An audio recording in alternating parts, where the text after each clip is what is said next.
My name is Annie Anderson, and I am from Cordova, Alaska, in the Prince William Sound area.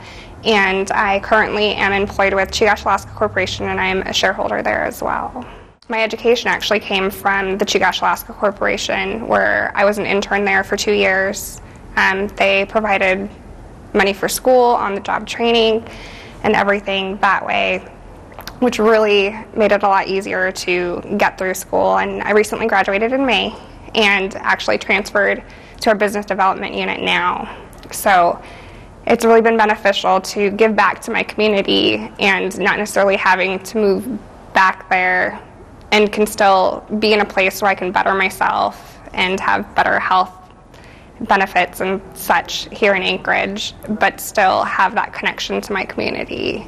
My dad was actually the first Alaska Native hired under the renegotiation with Alaska Pipeline. So that was extraordinary for my family after the oil spill.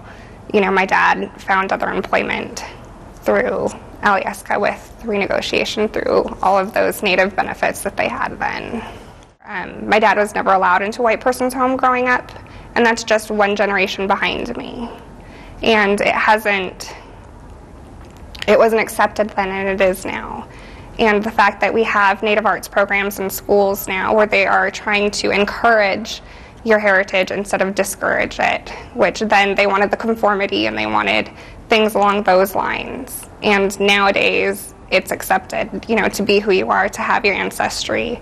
They have preservation camps now. You know, Chugach has New Czech Spirit Camp, which is great. You can go out there, you can build badarkas, you can do beading, the double needle beading, basket weaving. They teach language now, actually. At Bagach High School, we have a lunch program there teaching language as well. So it's accepted now, I guess, and it wasn't when my dad was growing up.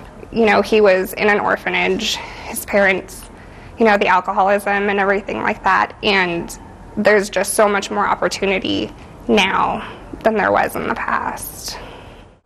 These programs were set in place because of our lands, and they were set in place to help us get started, and we're not there yet. You know, these programs give back to the communities, they give education, and this 8A program, you know, and it's still, the 8A, the government puts restrictions on other sorts of programs that they do with their contracting with service disabled and with women-owned businesses, and 8A is just another program set like that for Indigenous people.